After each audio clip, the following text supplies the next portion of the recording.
So New Vegas had a lot of interesting factions. Some of them remind you of certain archetypes, like how the Brotherhood may remind you of medieval knights, the Great Khans may remind you of Mongol warriors, or how the Omertas sort of resemble 1920s mobsters.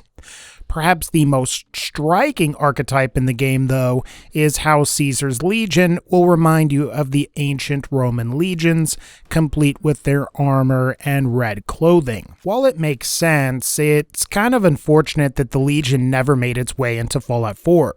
Whether that be through some sort of DLC or through some dialogue, it's strange that such a popular faction shared the same fate as the NCR.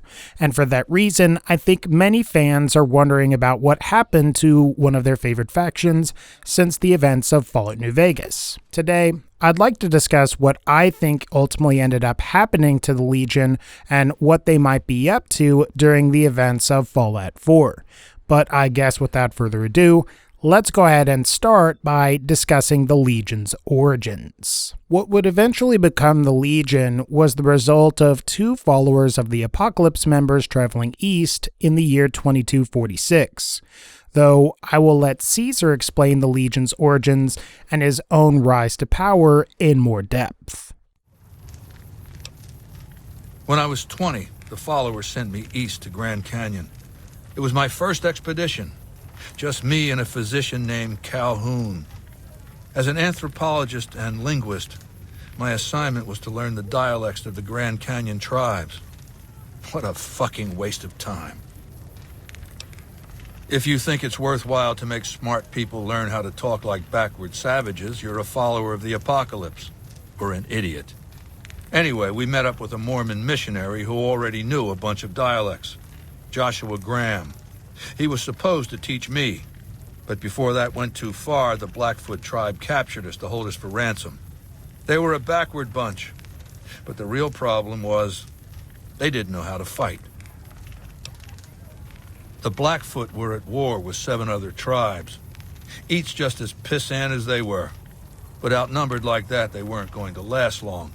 It's one thing to be taken hostage, another to be lashed to a sinking ship. So over Calhoun's objections, I decided to take certain steps. I taught them how to use the guns they already had, how to strip and clean them, how to breathe when pulling a trigger, how to reload ammunition. They looked at me like I was some kind of a sorcerer. So I taught them how to make explosives and started drilling them on small unit tactics. If there's anything I learned as a follower of the apocalypse, it's that there's a lot of good information in old books. Divide et impera, divide and conquer. I led the Blackfoot against the Ridgers, their weakest enemy.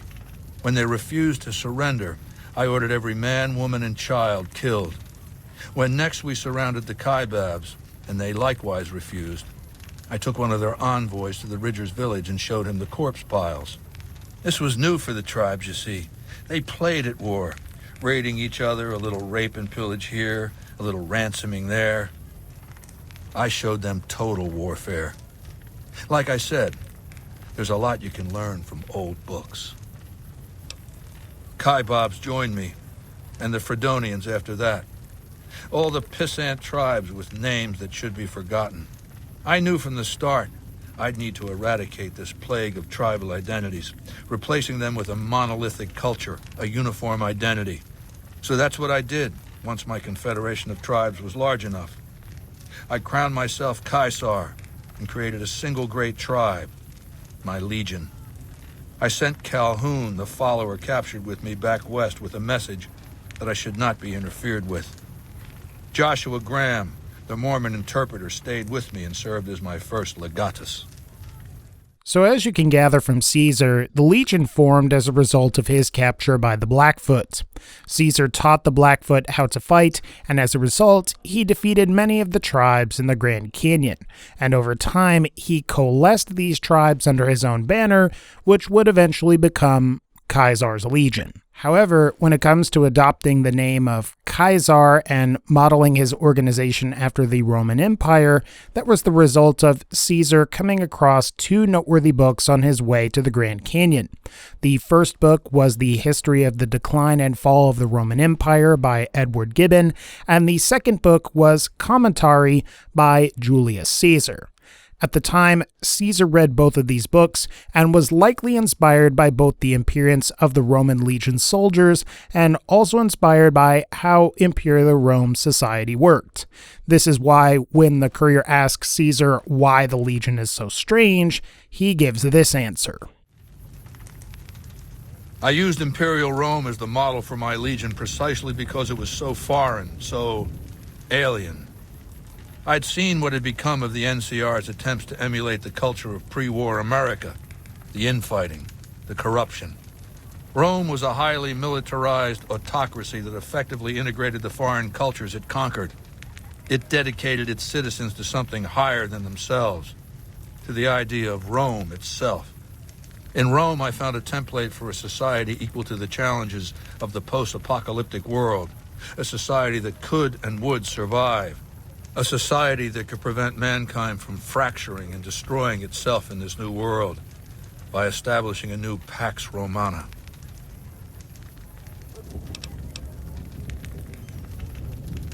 It means a nationalist, imperialist, totalitarian, homogenous culture that obliterates the identity of every group it conquers. Long-term stability at all cost. The individual has no value beyond his utility to the state, whether as an instrument of war or production. So a key thing to remember about the Legion and why it works is that Caesar was able to assimilate tribes because Imperial Rome was a foreign or alien concept to those tribesmen, but more on that later. As for the events leading up to Fallout New Vegas, the Legion entered conflict with the NCR in 2277 during what would become known as the First Battle of Hoover Dam. This ultimately resulted in an NCR victory and is considered to be the first major defeat that the Legion had ever experienced. This defeat resulted in the attempted execution of Joshua Graham, who was one of the Legion's 3 original founders, and Lennius would take Graham's place as legate, and Lennius would travel eastward in an attempt to conquer and incorporate more tribes into the Legion. By the time the player has taken on their role as courier 4 years later, Caesar's army has largely recovered and is said to be even stronger than before, though despite his improved military, Caesar has decided to be more cautious in his attempt to defeat the NCR by the events of Fallout New Vegas. Instead of engaging in direct attack, Caesar seeks to undermine the NCR by both forging alliances with various factions across the Mojave and by dealing with various enemies like Mr. House and the Brotherhood of Steel. And as it pertains to Mr. House in particular, Caesar has built his base right next to a weather monitoring station that's located over Mr. House's Securitron bunker. Now, while Caesar doesn't know that this is where the Securitron bunker is located, Caesar does know that the location is important to Mr. House, as the entrance to the bunker bears the Lucky 38 sigil. By building his fort so close to the Securitron bunker, Caesar knows that he will have to deal with the courier, and he just might be able to persuade the courier over to his side to give him the ultimate advantage. But it's up to the player to decide how the events of Fallout New Vegas will play out. Do you join the Legion and help them conquer the Mojave, or do you go against the Legion and decide to side with either the NCR, Yes Man, or Mr. House? As of the events of Fallout 4, it's unclear how things went during the second battle for Hoover Dam. While we've got a pretty good idea that the NCR and Legion fought that battle, it's unclear whether Mr. House, the NCR, the Legion, or the courier through Yes Man became the dominant power in the Mojave. And while it's likely that the NCR ending is canon, as it generally tends to be the least severe ending of the 4, it's entirely possible that Mr. House, the Legion, or the courier ended up controlling New Vegas after the events of the game. However, there is one common theme provided that the Legion is defeated at Hoover Dam, and that is that regardless of whoever ends up controlling the Mojave, the NCR will end up defeating the Legion. Obviously, there are some noteworthy differences in how things end up playing out at the very ending of the game, but for the most part, in the vast majority of cases, the NCR is defeating the Legion alone, or with the aid of Mr. House or Yes Man, only to have those later two end up betraying the NCR later on. Regardless of who controls New Vegas by the end of the game, a second Legion defeat at Hoover Dam could have devastating consequences for the Legion. If the first defeat during the first battle for Hoover Dam was demoralizing, it's likely that the second defeat at the battle for Hoover Dam would be even more demoralizing, especially when you consider that Caesar has taken more steps to ensure his success this time around, such as undermining the NCR by attempting to sway various factions like the Boomers or the White Glove Society over to his side. It's also likely that if Legate Lanius somehow survives and ends up returning to Caesar after the events of the battle, then Caesar will strip Lanius of his rank and then order for the surrounding rank and file to mercilessly beat him and possibly even light him on fire, much like Caesar did with Joshua Graham. So I would say if the Legion loses at the second battle for Hoover Dam, then the new legate will be dead by the events of Fallout 4 if Caesar gets his way. Speaking of Caesar though, it's possible that his own death could quickly follow a Legion defeat at Hoover Dam.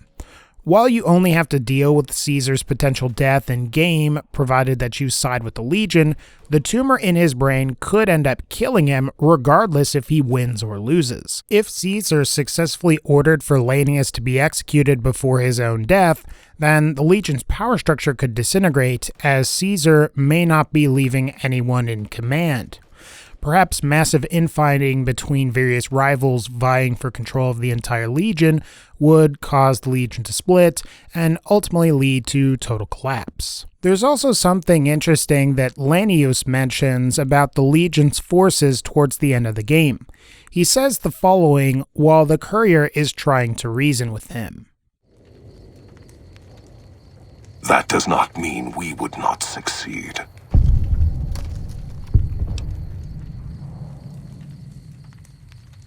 The East was a hard-fought campaign. Even now, Caesar drew too much of the Legion's blood needed there for this. Hoover Dam is but a place. I will not have it be the gravestone of the Legion, whether quickly, or as you describe, slowly, by attrition. As Lanius mentioned, conquering the East was a difficult campaign and resulted in a lot of casualties for the Legion's armies.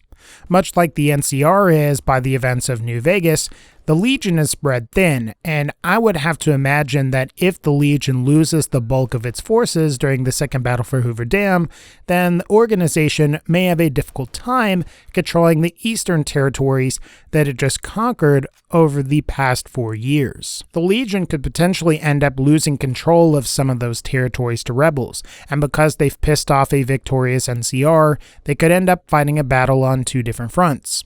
The Legion could end up fighting the rebels to the east, while struggling to defeat the NCR, encroaching on their territories from the west. So in a certain way, perhaps we might see a similar thing that happened to the Germans during World War II, where the Russians and the Americans were basically coming at them from both sides. With that said, it's possible that the NCR could be betrayed at Hoover Dam by Mr. House or by the courier, provided that they sided with Yes Man. If either scenario is the case, then it's possible that the Legion may not have to worry about any military threat from the West for a long period of time. Instead, the Legion may ultimately fail in the long term as a result of the more faulty aspects of its ideology, especially when it comes to things like the Legion's views on science and medicine.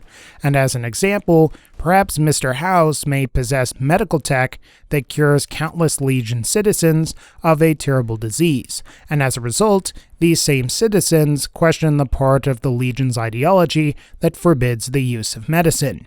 In time, more things are questioned, and eventually, the Legion begins to unravel and collapse. Now, while this whole process may not occur by the events of Fallout 4, the Legion's collapse could be well underway. Ultimately, I think if the Legion were to be defeated at the second battle of Hoover Dam, then they may be on a path towards collapse during the events of Fallout 4.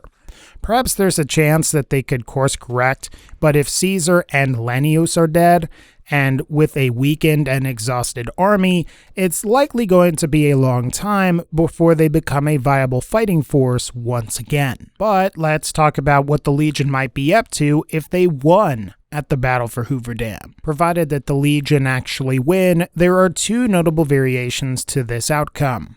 Either Caesar lives and the Legion peacefully occupies New Vegas and the surrounding communities, or Legate Lennius leads the Legion to destroy New Vegas and brutally occupy the surrounding communities. Either outcome would have dire outcomes for the people of the Mojave in the short term. However, I suspect that Lennius destroying New Vegas and brutally occupying the Mojave may not endear him to the people that he intends to rule. Peaceful occupation is generally a better long-term strategy, as the wealth of a particular area that you've conquered isn't necessarily destroyed in the process. And for that reason, I believe Caesar's survival would lead to the best outcome for the Legion as a faction. It's also unlikely that the Legion would have totally wiped out the NCR by the events of Fallout 4, regardless of who is leading the Legion. As indicated by Legate Lennius earlier, we can't really even be sure if the Legion could successfully conquer any more New Western territory while continuing to hold previously conquered Eastern territory. Like the NCR, the Legion is stretched somewhat thin at the moment, and this would be a good time for them to consolidate their holdings and focus on raising the next generation of Legionnaires. After all, the Roman Empire's expansion to its maximum size took well over 500 years, and if the Legion is smart, and they want to continue to grow, it would be wise for them to bide their time and build up resources until they could comfortably hold and control their lands. Then they could continue to expand west and finally crush the NCR. Whether they will do this, though, is hard to say. If the Legion did manage to beat the NCR, I do foresee them encountering major obstacles in the future. Assuming Caesar survives New Vegas, it's possible that by the events of Fallout 4, that Caesar is dead. And depending on how the Legion ends up handling this could either ensure that the Legion continues its success, or it could be the beginning of their decline. To go along with that, I'm not really sure what Caesar did will ultimately work for the next generation of the Legion, especially when you consider that most of Caesar's experience currently has to do with integrating tribes across the American wasteland while destroying other groups or factions that are simply incompatible. While Caesar believes that taking New Vegas and the Mojave would be his Rubicon and would allow for his society to potentially evolve into something greater, he's not really specific about what that future society would look like. And for that reason, there's a possibility that the Legion will eventually collapse as a result. However, that collapse could bring about the synthesis between the best of what both the NCR and Legion have to offer that Caesar describes while he's discussing dialectics. So I suppose that it's equally possible that even if the Legion is victorious, the Legion as we know it may not even exist anymore, and may have been replaced with a pure dictatorship of some sorts. And whatever that faction is named or is called, it could be in complete control of New Vegas and the Mojave by the events of Fallout 4. At the end of the day, while I can't necessarily confirm it, I would say that it's extremely likely that the NCR defeat the Legion at the second battle for Hoover Dam, simply for the fact that 3 of Fallout New Vegas' endings have this course of events occur. In time, I suspect that the Legion will wither away, and this second defeat at the hands of the NCR is simply a catalyst. While things like reduced morale, the death of Caesar, and simply being too spread out could also play into the Legion's demise, it's ultimately the Legion's reliance on conquering and assimilating tribals that will be its undoing. Caesar's power comes purely from fear and his subordinates' own ignorance. Knowledge and truth are what would allow the Legion evolve. However, its propagation would ultimately destroy the organization's cohesion. In a way, it's sort of sad. Caesar imitated certain aspects of the Roman Empire brilliantly, particularly when it came to both military prowess and by forming a cultural identity around being a legionnaire instead of being just some tribal. However, what Caesar forgot about ancient Rome was that it wasn't powerful just because it had a badass military or because it granted the people it conquered citizenship. Ancient Rome was powerful because of its technology, and while we may think it's laughable now, the ability to transfer resources like water through aqueducts, or the ability to build things like Hadrian's Wall, the Roman Colosseum, or the Pantheon were incredible feats in their time, and the fact that some of these things still stand to this day are a testament to how great ancient Rome really was. If Caesar's legion was truly great, it would have built its own Rome by now, simply by using its own ingenuity. But from my perspective, it's not very much different from the Germanic tribes that Rome ultimately conquered. My prediction is that because the Legion is so anti-science and anti-technology, it will never be able to develop into something great like Caesar desires, and that's whether they win or lose. But alright guys, I think that's going to pretty much wrap up this particular video. If you like this video, feel free to leave a like, and as always, take care, and I'll see y'all next time.